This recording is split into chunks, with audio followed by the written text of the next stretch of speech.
Hello there. Welcome back to Planet America's Fireside Chat. I'm John Barron. And I'm Chaz Ciadello. Thanks for joining us on ABC News. This week, one civil rights icon's tribute to another. Our guest, Jesse Jackson, on the legacy of the late John Lewis, plus the Black Lives Matter movement and much more besides. We're going to have the latest on the COVID crisis in America and the polling crisis for the Trump campaign.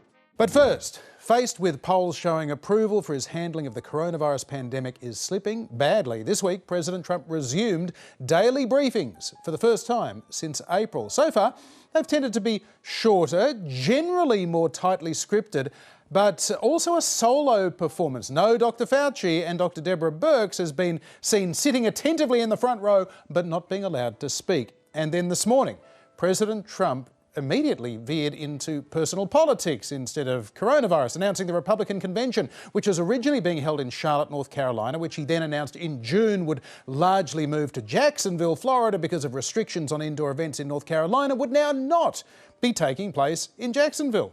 And I'll still do a convention speech in a different form, but we won't do a big, crowded convention per se. It's just not the right time for that.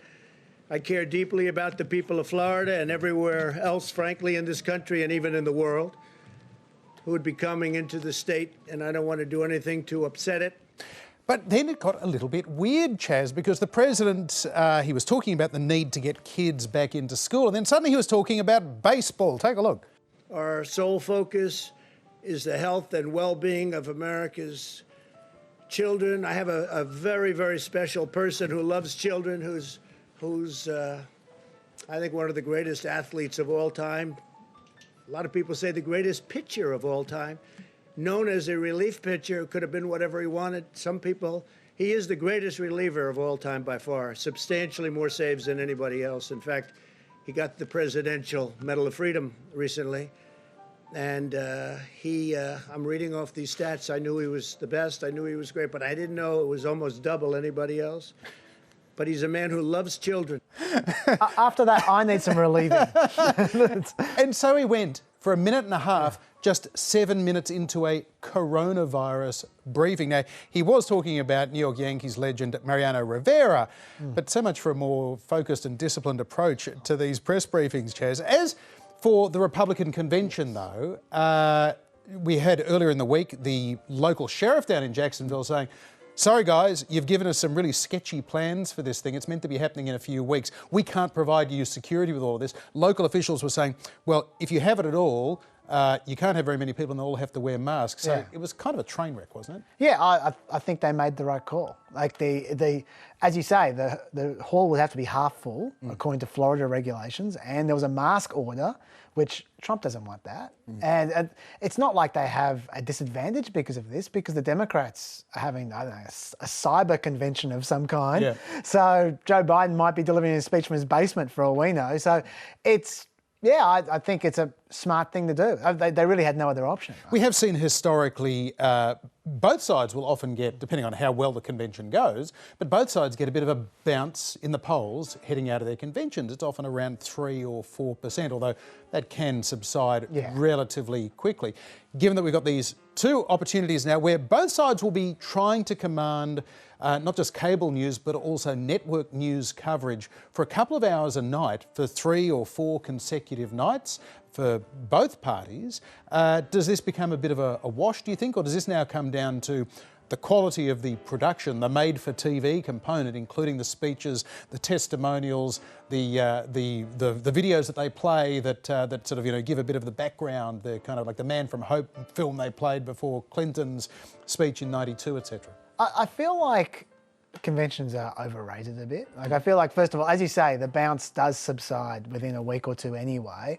I agree that if they could put on some great made-for-TV event, then that would be fantastic. But they always go too long. They go for 4 hours and there's drag on. This actually might be better for them, to be honest, if they put together a tight hour per night, because they will get full network coverage, even though it's going to be a bit lamer than normal. If they put together a tight hour that really pops, that might actually work better for them. Yeah. What about the fact that not just have we not got the Jacksonville component happening now? So it goes back to Charlotte, North Carolina.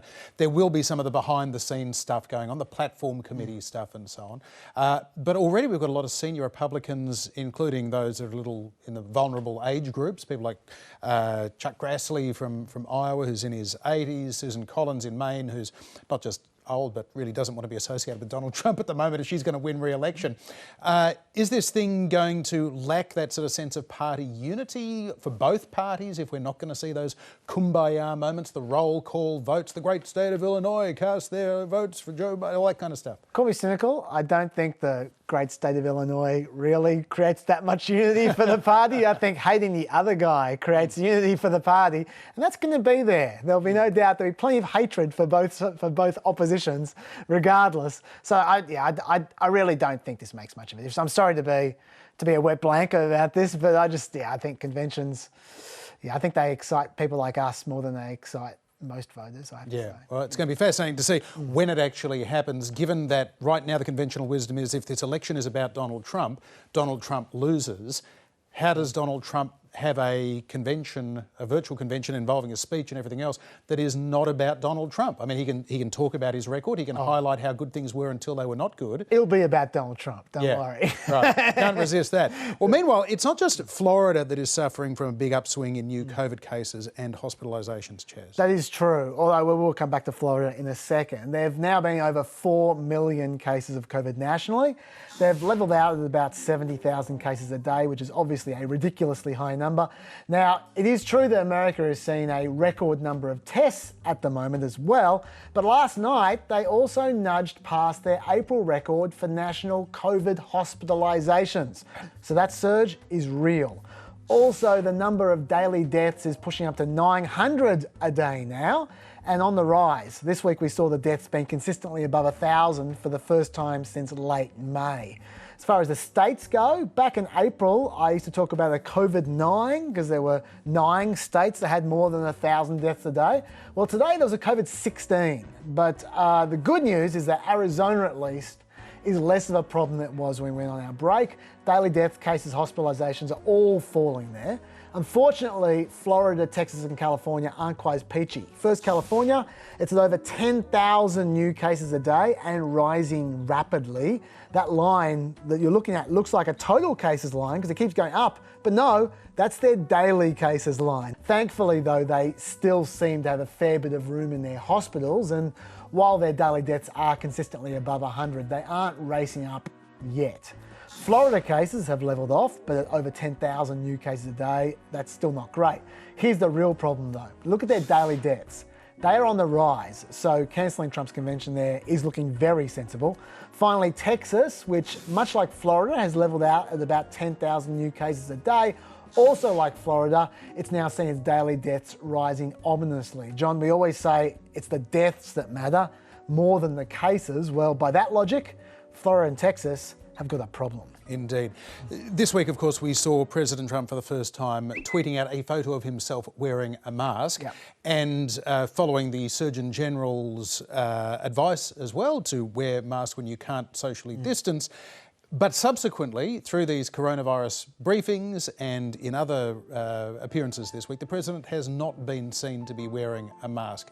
Do you think the mask message is getting through to these states that have said, we're not going to shut down again, we are going to try and continue to get our economies back up and running despite the fact the death toll is mounting? I mean, surely masks are really just about the only thing that they can do. Yes, they are. I will say this, that I think I saw Gallup had a poll about whether you use masks or not, and the South was basically doing the same as the Northeast now. So is the message going through? At least according to that poll, it's going through as well as is with the blue states. Yeah. Although we do have a situation such as in Georgia now, where the governor, Republican, Kemp, is suing the Democratic mayor of Atlanta, Keisha Lance Bottoms, because she mandated people had to wear masks, and the governor has stepped in and said, you can't do it, here's a lawsuit. Yeah, I don't know what is going on there. I will say though, on the masks issue, people I think are confusing who is in charge of masks. In this case, there is a legitimate battle between the mayor and the governor.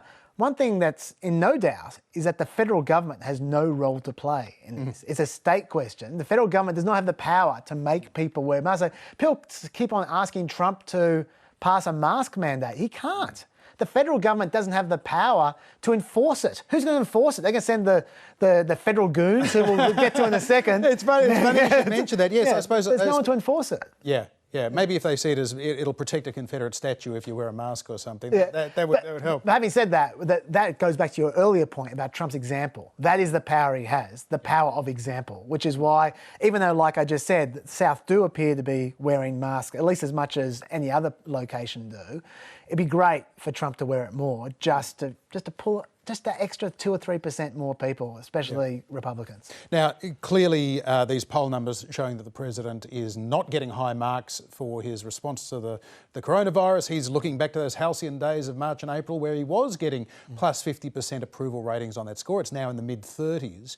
So he's doing these briefings again, not just not wearing a mask, but essentially not allowing the experts to speak. So instead of us hearing from Fauci and Birx directly, we're hearing what Donald Trump has gleaned from his discussions with experts. Are these briefings going to be worth anything in terms of public health or indeed in terms of the president's own standing? Because based on what we've seen so far this week, they weren't great performances. Yeah, well, clearly not.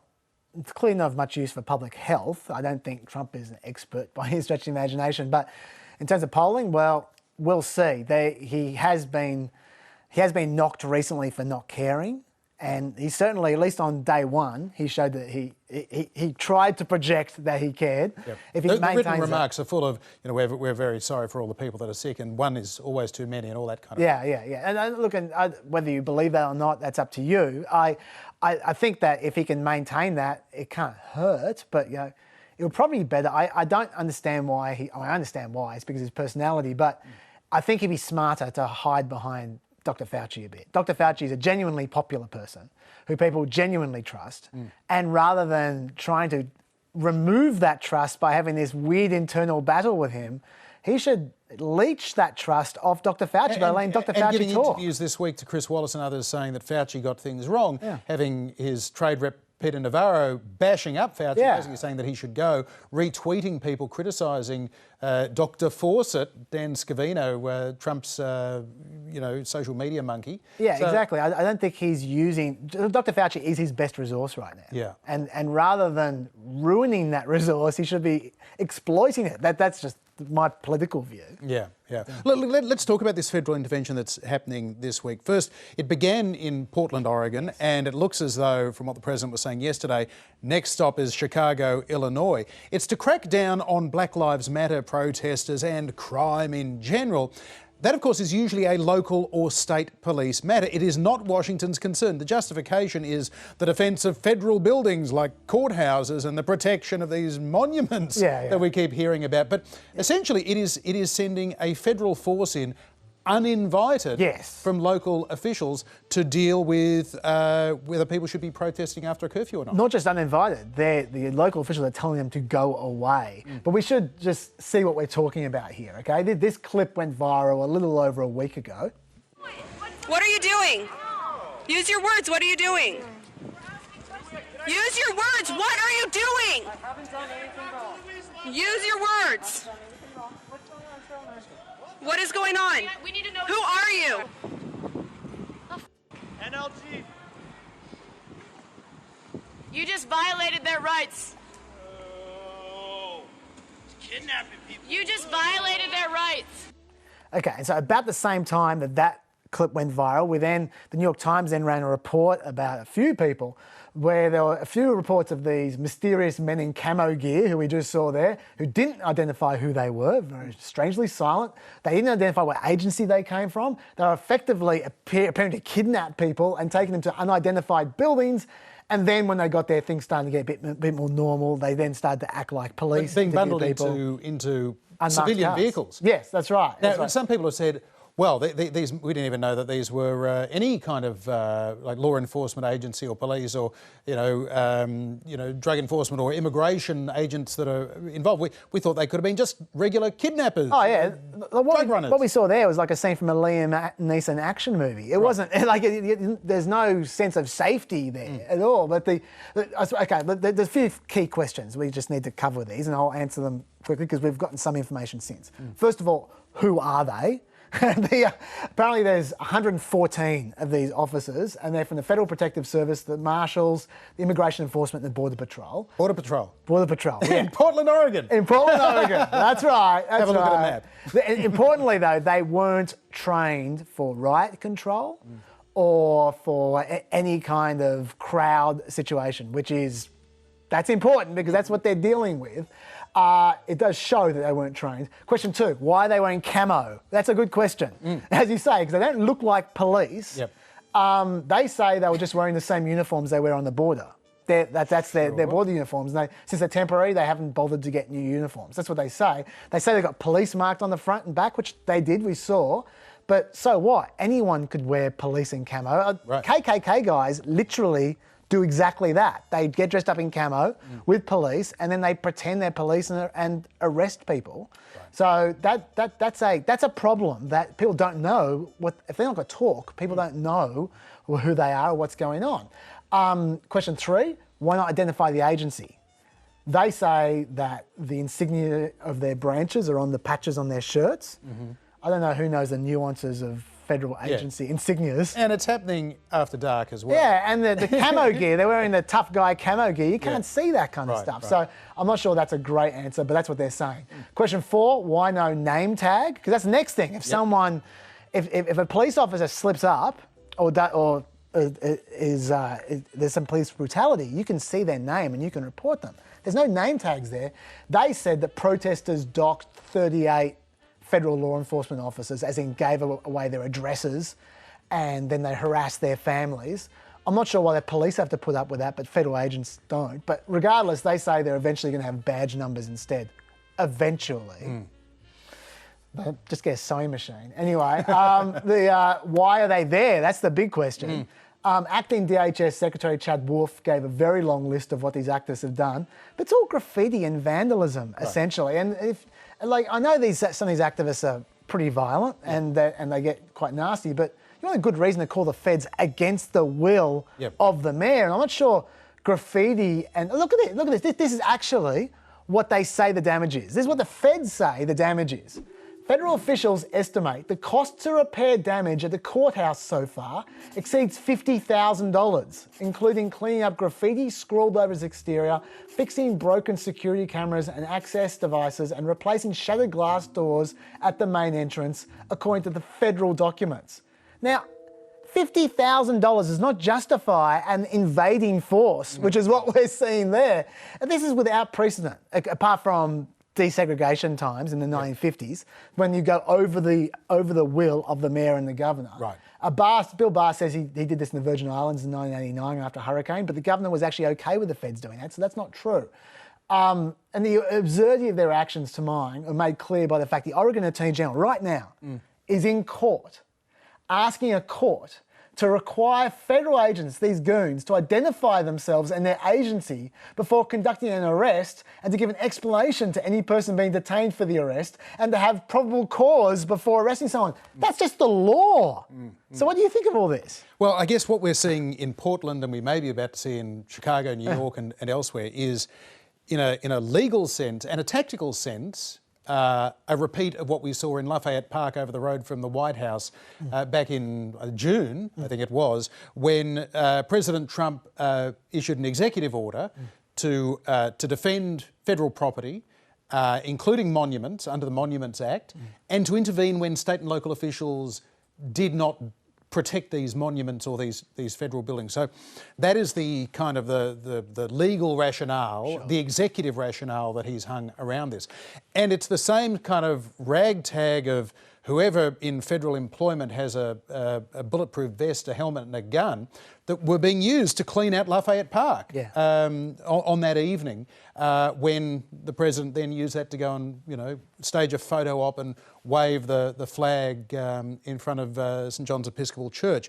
And the reality, of course, is that these federal forces are being sent into Portland, Oregon, now a very liberal city, and elsewhere, not to quell the protests, which have been continuing for over 50 days and nights.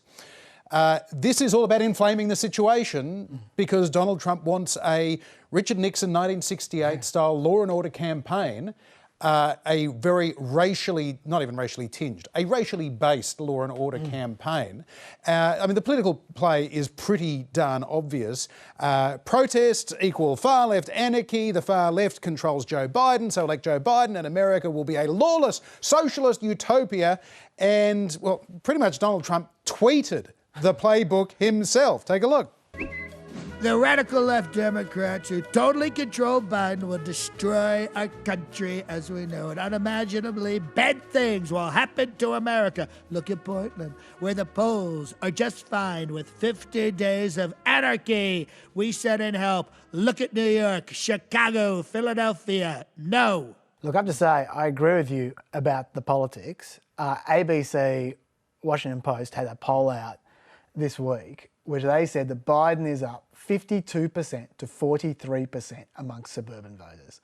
And this time in 2016, Trump was beating Clinton by 45% to 35% in the suburbs. That alone would lose Trump the election. So he's clearly going for those suburban voters. I do agree with that. He also, this week, because this is not alone, this is not the only thing going on, he's also going on and on about saving the suburbs from Joe Biden. He wrote an executive order just today about, I won't go into the details, we don't have time, but it's about saving the suburbs as well. So that's definitely his thing.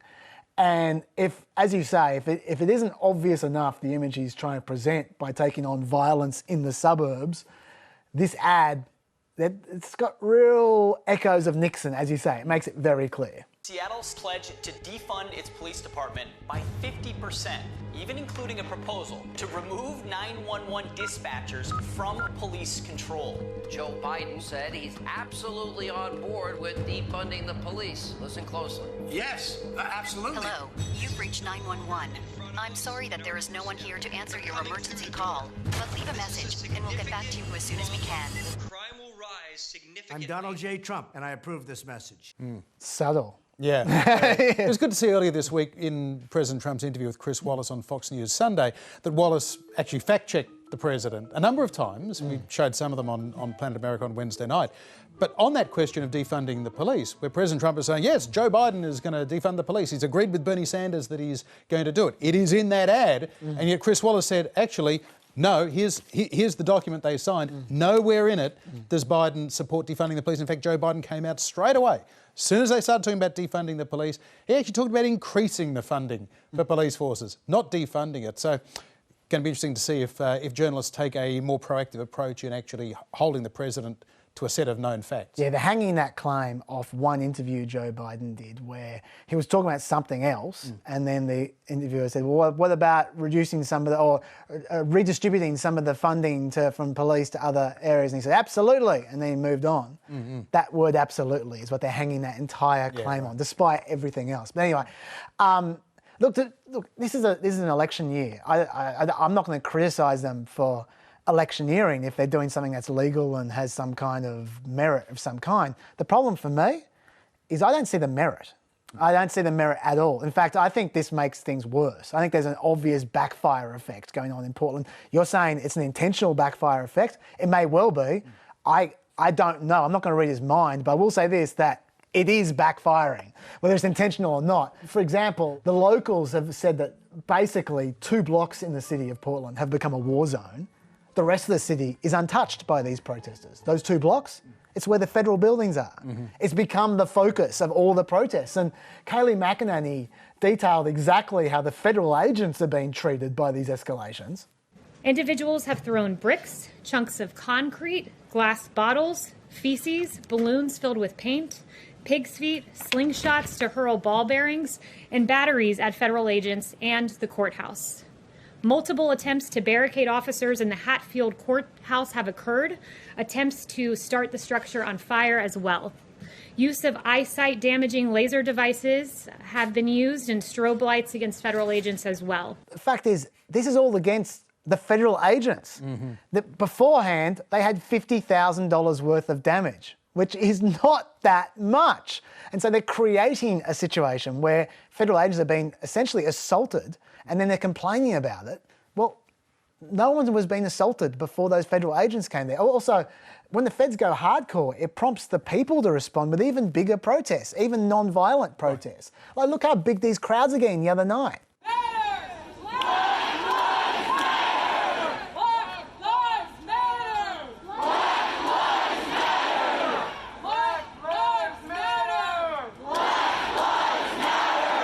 Even a bunch of Portland mums have turned up to stand between the feds and the activists, which is quite funny. Moms are here.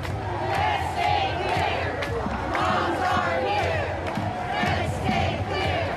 Moms are here.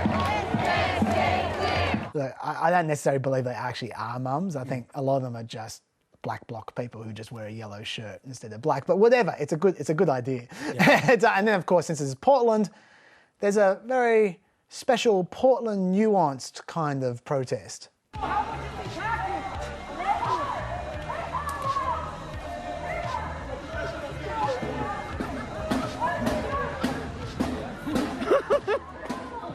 So yeah, that's Portland style protesting. But all this aside, the escalation is occurring. You detailed the real issue, which is that it's spreading now to other cities, Chicago, Albuquerque. You know what? They're not protecting federal monuments there. They're talking about cracking down on crime. Right. That's not their job. That's not the Fed's job. And that's when it becomes a real problem for me. When it's not just that they're counterproductive, but they're starting to abuse their power to do things that aren't federal government's responsibilities. And I hope they're all going to court. All these cases are going to court. So I imagine they're going to get stopped soon. But it's one thing to electioneer in an election year using legitimate tactics, another thing to create criminal situations, escalate tensions, and as you say, potentially escalate racial issues as well, while infringing on your own powers, infringing on states' powers. It's a bit of a worry for me. Yes, it's all about stirring up the law and order white conservative voters in the panhandle of Florida, trying to hold on to a crucial swing state by folks that are watching Fox News. It's not about what's happening in 2 blocks in Portland, Oregon. Look, as we reported on Planet America this week, civil rights leader and Congressman John Lewis died this week at the age of 80. From the March on Washington in 1963 to the beating he suffered on the Edmund Pettus Bridge in Selma, Alabama 2 years later, John Lewis emerged as one of the central figures in the battle for voting rights and African American equality for over half a century. His body will lie in state inside the Capitol building rotunda this weekend, with an unprecedented public viewing outside on the Capitol steps on Monday night and Tuesday morning. John Lewis died on the same day as another civil rights legend, the Reverend C.T. Vivian, who was 95, and another pioneering African American leader died this week as well, Charles Evers. He was the older brother of Medgar Evers, who was famously murdered in the early 60s. They all passed away this week. Well, for more, we're joined by another huge figure in the American civil rights movement, the Reverend Jesse Jackson. As a student in his 20s, he drove to Selma, Alabama to march in 1965 to support Lewis and the voting rights movement. He became a protege himself of Dr. Martin Luther King. He was with Dr. King in Memphis when he was killed in 1968. Jackson himself went on to become a Baptist minister, a 2-time Democratic presidential candidate, counsellor to Presidents Clinton and Obama, and the founder of the Rainbow Bush Coalition, which has helped to shape progressive politics in America for 50 years. Now at the age of 78, his work continues despite having developed Parkinson's disease. And for that reason, we will caption the interview for you. And Jesse Jackson joins us from Chicago. Reverend Jesse Jackson, welcome to the Fireside Chat. Thanks for joining us. Yes, sir. Welcome. Good to be with you. Could you tell us a little bit about the John Lewis you remember? I've known John for 60 years. We were classmates in the struggle. I was in Greensboro, North Carolina. He was in Nashville, Tennessee. But I think it's unfair to start with John, the person out there, without the context of John's work.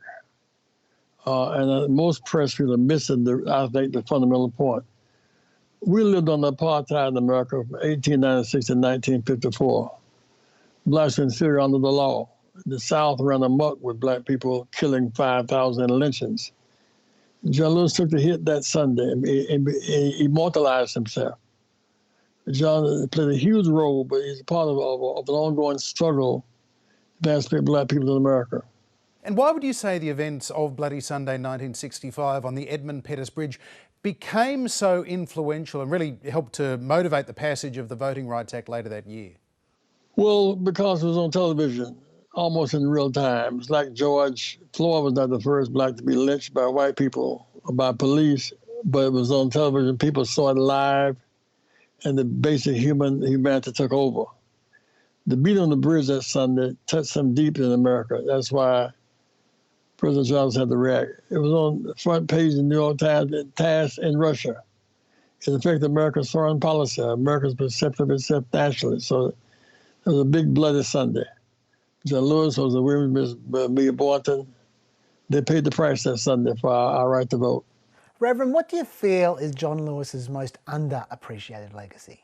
Well, the impact of the vote. You know, a lot of focus down on police behavior. Police patrol us.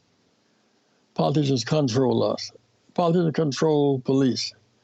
The vote is beginning to change everything. And John Lewis was factoring the vote. The vote is the key to our kingdom. You think about Montgomery and the bus boycott in Selma, Alabama, and Birmingham. Those cities have black mayors now because we have the right to vote. And the Trump people are determined to undermine that vote. We're not going to let them. And so John Lewis's legacy is talent in the power of the vote and nonviolent demonstrations. It seemed to me that part of what made John Lewis so special wasn't just the bravery he showed in the face of countless police beatings, but also his decision to forgive those same police in later years. That kind of charity and grace that he showed, do you worry that it's been slightly endangered these days? Well, in the real sense, that's the art of nonviolence. That unearned suffering is redemptive. You forgive, you redeem, and you move on. You don't have your heart paralyzed with anger and hatred. And that was Dr. King's notion. I share the same idea. The people, the police and whites who hate us are more sick than mean. So we do not spend the time trying to reject them, but trying to reconcile with them to make them better human beings. Now, you've spoken about some of the changes since the 60s. In your view, over the last few years, have the problems involving race become worse? Or do you think they're just getting more mainstream attention? I think that Trump has done an awful lot to set race relations back by inciting fear in people. If a wall is between you and I, behind the wall is ignorance, fear, hatred, and violence. And when we pull the walls down, we begin to play ball together, to serve military together, we begin to function together. Trump reversed the norms and gave white people a sense of unfounded fear. On the basis of fear of black people, we made America better in every dimension. Reverend Jackson, you marched with Dr. King. You saw Dr. King die in Memphis. You also saw Barack Obama elected President of the United States 40 years later. I wonder, what else would you like to live to see? Well, I want to see us in this year use our collective vote to defeat Donald Trump. Trump represents something dangerous to America. Using the presidency for personal gain, without enforcing the environmental laws and our Constitution, playing on racial fears. In Africa and the Caribbean are S-holes, you know, the S stands for. It's a Mexican judge was incapable of being judicious. The Charlottesville situation where you had the white supremacists march with tiki lamps challenging Jews. Banning Muslims. He's done some awful stuff to America. And we cannot afford that. We're more isolated in the world. We are isolated from the G7 countries. We're isolated from our neighbors in Canada and Mexico. We deserve better leadership in this. So I want to see Trump defeated. It seems like over the last few months, the pulling down of statues has been receiving a disproportionate amount of attention from both protesters and from the media. Do you have any thoughts about that? Well, yes, we defeated slavery and saved the Union. Lincoln freed us, and we saved Lincoln, and we saved the Union. 200,000 blacks joined the Union Army and helped to defeat the South. Those who engage in treason against America have statues unto themselves. Can you imagine people engage in treason, honor with statues and boulevards named for them? And most of these statues were erected during the Civil Rights era, were really after 1920 or 30. Can you imagine Hitler statues in Germany? Of course not. Global statues in Germany? Of course not. So the idea these statues shouldn't have been in the first place. We're getting better. We want to purify the stream. We want to be a better nation. We must learn to live together as brothers and sisters, not die apart. We must learn to live together. We must learn to live together. We must learn it. And Reverend Jackson, of course, the Edmund Pettus Bridge itself is a memorial to the Confederacy. Pettus was a Confederate general and a Klansman. What do you think of these moves to rename it the John Lewis Bridge? Absolutely, it should be. And as you put on the side of the bridge, Edmund Pettus was a Confederate general. He was a Klansman. And another case of where you have to cross the bridge every day, a Confederate. I mean, these guys engaged in treason against the United States. Lincoln forgave them to help revive the Union. Robert E. Lee said, whose statue was a big deal in Virginia, said, don't put any Confederate symbolism around my grave because it will impede the process of reconciliation. People engaged in treason are not honored. Their symbols are vanquished. So the idea of having these Confederate statues was unacceptable. But America, in a strange way, we got free in 1865.